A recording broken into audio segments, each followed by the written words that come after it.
Hey folks, it's your buddy Mike Messier. Just saw Love Lies Bleeding. God, what a wonderful film. It's exciting, it's innovative, edgy, and a lot of films post Pulp Fiction, post Reservoir Dogs have tried to capture this Quentin Tarantino esque style of film. This one, I think it's a nice evolution of that. Instead of just trying to rip off a Tarantino film, this filmmaker, I believe the name was Ross, something or other, Ross Glenn, I don't know. But the filmmaker, whoever was in charge of this thing, has their own style. You could kind of say it's Tarantino esque, but there's a bit of hyper reality. Spoilers, by the way. Should you see this movie? Should you not? I think you should. I think most adults could handle this movie. Probably most teenagers could handle it. There are, I don't know, there's violence. There's graphic, realistic violence. Violence, in my opinion, that is going with the story. It's not just, like something like Saw. I don't particularly like because it's just, that's the whole story, is the gore and the violence and the torture. But this one, when the violence is there for a reason, it's what do you call it? It's mandated, or it's necessary for the storytelling, and it works. And there's lesbianism, which in Kristen Stewart's case, I'm a big fan of hers. I think she's a tremendous actress. I liked a role she did maybe 2 or 3 years ago that I think was kind of overlooked. She played Princess Diana in a movie. I think it was just titled Diana. And at the time, there was some type of TV show that I did not watch that everyone was all happy about, that it was about the royal family. And some other actress played Diana in that show, which I never watched. But here, in that movie of Kristen Stewart playing Princess Diana, I thought she was tremendous. Other things she's done, the modern day Charlie's Angels remake. And, of course, going back to Twilight. But I think the Twilight thing was just kind of like her introduction to the world. I can't remember those movies too well. But in any event, I'm a big fan of that lady and her acting. I think she's got a great screen presence. And in this one, she kind of, that character on the original, on the L Word show, I don't know the fucking name, but the one that looks like Kristen Stewart, or Kristen Stewart looks like her, kind of gave me that type of thing. So now, if you've seen the movie, if you haven't seen the movie, and I'm going to spoil the fuck out of it, so you can go see the movie and come back and then compare notes or whatever you want to do. Just don't forget. In fact, you can subscribe. It might help the process. Some of you watching my videos on LinkedIn and Twitter and Facebook and so forth, you could do me a fucking favor for a change and actually go over to YouTube and push the subscribe button. It doesn't cost a thing, okay? You're just enjoying my reviews without subscribing. But in any event, I share these goddamn reviews on these other social medias in order to lure you in to the fucking subscribe button, yet you ignore me. Anyway, I like this story. You got it's a period piece. I think it's taking place in 1990 when the wall, no, in 1989 actually, because they do show the year. So it's 1989, the end of the decade. But it's not a movie like a lot of stuff that takes place in the 80s or even the early 90s where, we have to put neon in everybody and everybody's walking around in a preppy shirt and everyone's wearing neon green. You don't have that horse shit in this movie. People are, kind of dressed drab. I think basically the movie takes place in New Mexico. That's where it was filmed. Big tax credit state, New Mexico. But we have this sparse gym that's kind of the focus of attention. This young woman, Kristen Stewart's character, Lou, runs the gym. Her father is played by Ed Harris. He looks magnificently different than usual. He's a bad guy in this one. Ed Harris is like the local corrupt asshole who kills people and so forth. And he's got some of the local police officers are on his payroll, some are not. He's killed people. There's some backstory exposition that we really don't get into about the mystery of Lou's mother.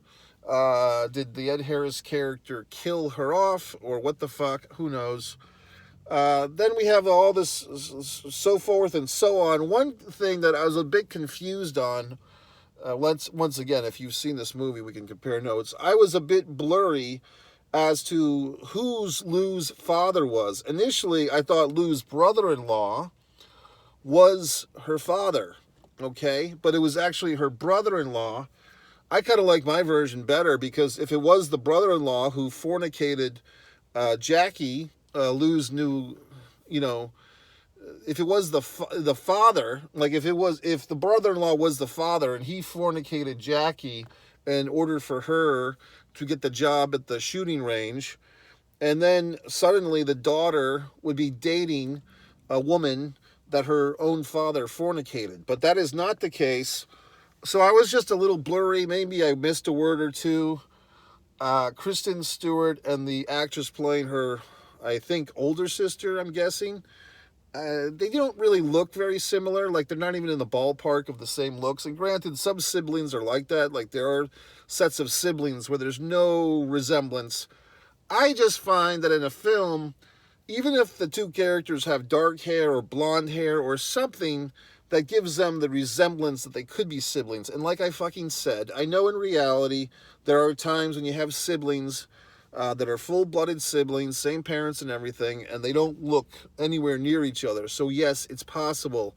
But that being said, it allowed me this window of confusion that I thought the sister character might have been Lou's mom, and so on and so forth, and so on and so forth. In fact, when there was, even when the women were saying, "Oh, you worked for my dad," I thought it was a situation where they were confused. Like, they thought that the Ed Harris guy, Lou was trying to say that her dad was the creep in the car and Jackie was confused and so forth. But in any event, it was just me, folks. And I did not even miss a beat. I was in the theater the whole time from bell to bell. No breaks necessary. I did get into the theater. I had a back row left seat assigned to me. I was in the row by myself for about 5 minutes, and a gentleman came and sat down about 4 seats away from me. He had a big bucket of popcorn by himself, and he was just chomping away, and I could not tolerate hearing this gentleman chomp on his goddamn popcorn.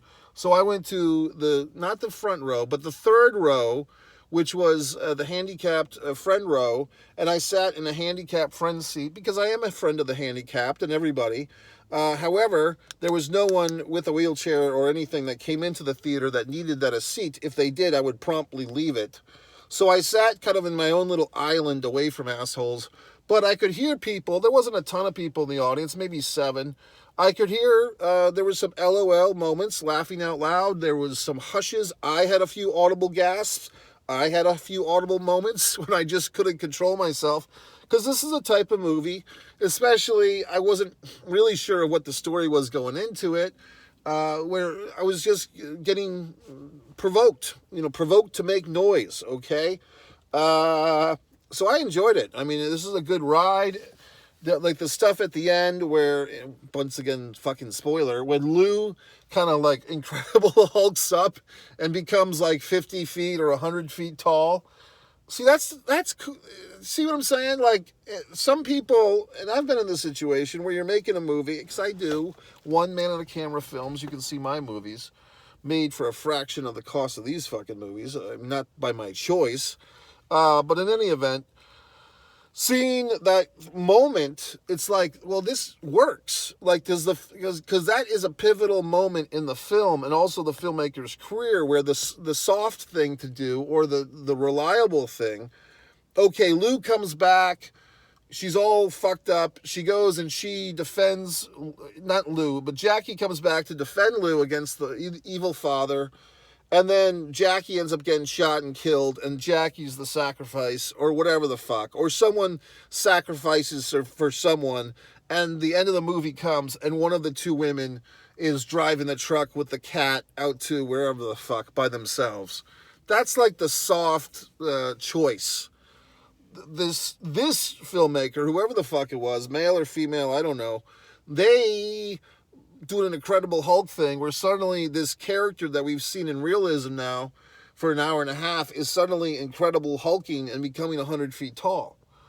And the whole steroid routine of jacking up on the human testosterone and so forth, it kind of plays into that. So, yes, we are entering a realm of not reality, fantasy here. We're entering a realm of surrealism and so forth. But because the movie was so grounded before that, and we have seen movies like this before, we have seen gritty, small town, desperate people killing each other and families turning against each other and shady characters. We've seen all that shit a million fucking times. But we haven't seen a woman Incredible hulk up, okay? So I enjoyed it. I did. I don't know. I mean, I think if you're one of these assholes that, oh my God, it's a lesbian couple, or oh my God, it's violence and there's physical abuse here. We don't really see the brother-in-law abusing his wife, do we? Except we do see the after effects. We see her with a bruised face, severely, a busted lip. So unless you're a person who shies away from that, like, oh, I can't deal with reality of situations. Well, go knock on your neighbor's door, borrow a cup of sugar, and see what the hell's going on in there for a change. I mean, there's corruption and horrible things everywhere in the world, okay? It's reality. So in this movie, whatever the fuck, it all tied together, and I enjoyed it. So, I mean, I don't know what to tell you. I mean, now, some assholes, I think, will hinge on to this movie, and they'll watch it a lot, and it'll be like their little thing. And if this was the VHS days, which it's not, they would fucking play the VHS until it snapped, the tape, that is. I would say I enjoyed this movie. I wouldn't turn it off if it happened to come on cable TV. Will I necessarily have to run out and see it in a theater again? Not really, because I think I got it all the first time. And there's so many wonderful movies to go see. I mean, this weekend, it's the big Godzilla Kong thing. I went through this whole goddamn turmoil with people I know. I say I'm going to go see this movie on Easter Sunday, IMAX, 3D screen, and people are trying to convince me to change my time or change my theater.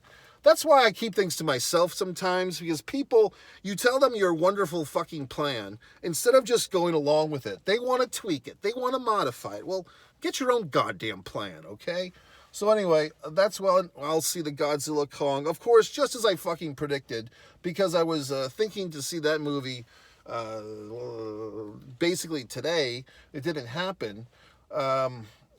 But people, Twitter and Facebook and YouTube always have to plaster some level of spoiler. So some asshole plastered something, and I saw it, like a little headline. I won't even share it, because that's the type of person I am, about the Godzilla Kong movie. It wasn't a big reveal, but it was just enough.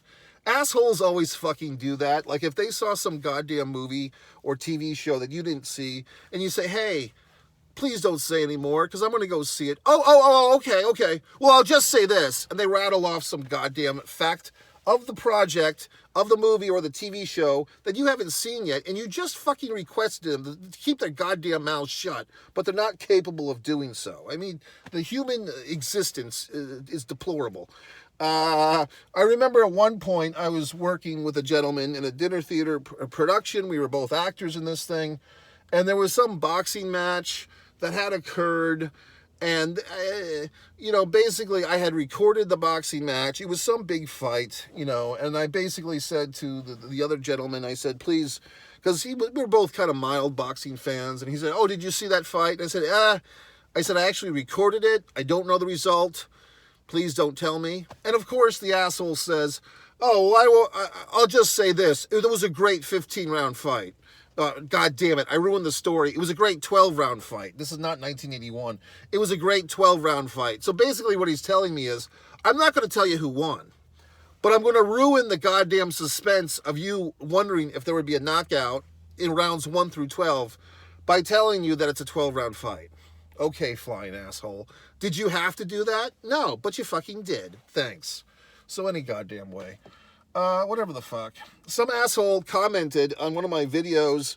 They were saying, well, this guy who runs the channel gets to swear and say insulting things, and we don't get to do that. I'm out. What the hell are you talking about? There's probably some goddamn algorithm or some goddamn device on the YouTube where if you're trying to comment with a bunch of obscenities, your comment is being, obstructed or held for review. But that's not me trying to censor your intelligent ass, okay? I'm sure whoever the fuck from wherever the fuck has got some brilliant comment full of obscenities that I'm missing out on. So comment all the fuck you want. It might get held for a review, and then I'll fucking check it or I won't. It's not the end of the goddamn world. But because he's out, he's made his proclamation, whoever the fuck, one of the 96 subscribers, or now 95 now, because this asshole left town, then I'll no longer have the benefit of his wonderful, insightful, brain surgeon-esque comments about my goddamn fucking movie reviews. So whoever the fuck, hashtag who gives a shit. But anyway, I'm all revved up. This movie was very exciting. It makes you want to, become a bodybuilding lesbian in 1989 and kill people. So if that is their wave of that happening, we'll know who to blame. Ed Harris once again with the long hair and the bald head, and the woman that played Jackie, I don't know if she's a new actor. Is she? Have we not seen her before? The name came up on the screen and then I forgot it. Is she brand new to this thing called the film? I mean, what a debut. She looks like a true bodybuilder. I mean, so I don't know where they found her, but she was very good. And Kristen Stewart, once again, I find that she is a tremendous talent.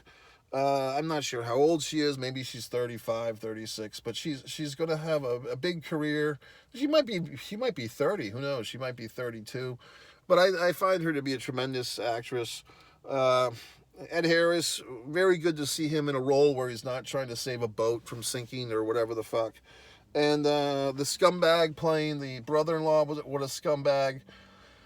The wife character, the abused wife sister, a tragic character. I'm trying to think. Keith Jardine. At the beginning of the movie, the guy that gets punched in the face by Jackie, I believe that was Keith Jardine. Now, for you UFC fans who might subscribe to one Pro Wrestling and Sports Fan YouTube channel, Keith Jardine is an Ultimate Fighter. I believe he was on, I want to say season 1 or season 2 of The Ultimate Fighter. I think it was season 1. I think they called him like Mean Keith Jardine or Keith the Machine Jardine. But he plays the bodybuilder with the beard that's kind of making a come on to Jackie, and then they exchange punches in the parking lot. I thought his character might come back later. It didn't. The kind of desperate lesbian who's trying to blackmail Lou into a relationship with the bad yellow teeth kind of reminded me to, take care of my own teeth, by the way, because how unattractive was that, her yellow teeth? But, I don't know if they were saying that she was a crackhead or crackish or whatever, or a heroin addict, who knows? But that was well done by that actress. I mean, sometimes an actor or actress plays a character so well, and the character is so kind of distasteful or unlikable, you don't even think to say what a great performance, because that character of the drug addict, annoying blonde, she's such a parasite, but she plays the role so well that you don't come out of there saying, oh, what a great performance by the fucking drug addict. You're just like, what a pain in the ass. Because she seems like a real annoying drug addict, which just annoyed you. And when she gets shot and later choked to death, you don't really cry. I did like the extra layer of storytelling with the, what's-her-face, Lou trying to quit smoking and all the tapes that she's listening to. I thought that was insightful and interesting. And I thought it was kind of funny in the end credits. Like, she pulls out, if you stuck around, she pulls out a pack of cigarettes from the dead blonde's purse and so forth. And so really this relationship is like, one of them is, the killer, Jackie. Jackie is the one to kill people and so forth. And our buddy there, Lou, Kristen Stewart's character, is the one to clean up the mess. So they have this dynamic and so forth. I thought it was good. So, I mean, I'm a fan of this film. I enjoyed it. I mean, I'll probably give this one 4 stars. It's right up there. I mean, it's interesting because I don't know if I could have enjoyed this movie anymore. So why would I give it 4 stars instead of 5? Just because I don't think it's like... it's not a movie that you walk away saying, oh, I learned so much about myself or humanity, or now I'm going to save the planet, or whatever the fuck. It's not something where I feel like I have to go write a fucking essay about it. It's just I enjoyed it. It was a visceral thrill. I feel, impressed and would see another film from this filmmaker, whoever the hell it is. And even, I don't think they could really do a sequel with this movie. It's too good of a movie to really need a sequel, and there's really nothing left to do. But I do, if they somehow figure that out, I might go see it. I probably would, just to see what the hell would happen. But I enjoyed this movie. It's a little shot of adrenaline.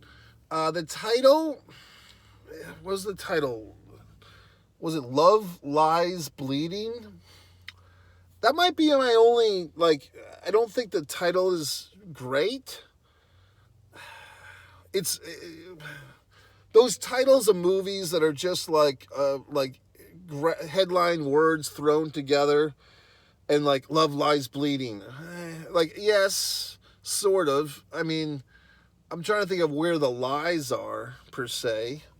I mean, yes, the characters do lie to the police and so forth, and I don't know. I mean, I don't know what I would title this movie. What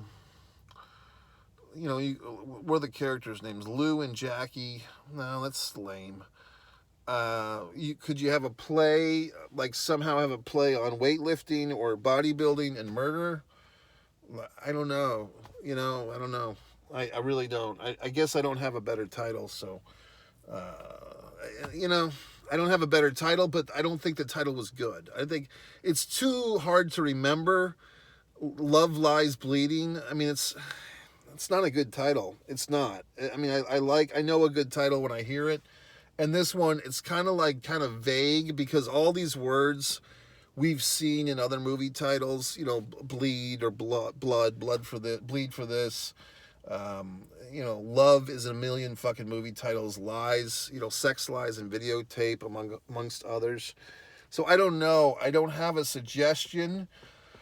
If you have a fucking wonderful comment, leave it in the comment. Gee whiz, Mike, they should have titled the movie this. Go right ahead. But I don't have a better title for it, except to say I didn't like the title that it had. It was too... It didn't paint a portrait for me. Here's a little aside on titles for films. Some movies or books or whatever the fuck, the title kind of helps someone want to read the story or see the movie or whatever the fuck it is. The title promotes it. And other titles, you actually have to see the project, see the movie, or read the book, and then the title makes sense. Especially with films. There are films where if you see the movie and then you know the title, it all comes together. But if you just hear the title and then some other movies, the title is such a good exploration, you go see it. Now, for instance, we can take Twilight for an example, as we've discussed earlier. Twilight, if you just said Twilight, and be like, what the fuck is that? You know what I mean? It's like, oh, it's a vampire thing and the blah, blah, blah. So, okay, now it makes sense. And I'm not saying this is in a world where people didn't know about the book, right? But there are other, like Field of Dreams even is a little confusing, because Field of Dreams, it could just be about a farmer, or whatever the fuck. Or it could be, plantation times, and the slaves revolted and they had these dreams of killing the slave master. You know what I mean? So they're working in the cotton fields, but they have these dreams of killing everyone in the house. See, that's a good movie. And that could equally be Field of Dreams. It doesn't have to be about baseball. So now if you stick the fucking baseball field onto the movie poster, okay. But other titles, The Wizard of Oz, okay. We've got a wizard and we've got something called Oz, which at the time nobody knew what the fuck that was. So that's getting somewhere. I've written a script called Wrestling with Sanity. I think that's pretty self-fucking explanatory. It gets you in your ass in the fucking chair. What else? American Luchador, another one of my wonderful goddamn screenplays that is yet to be produced in this shit for Earth. But that's a wonderful title, okay.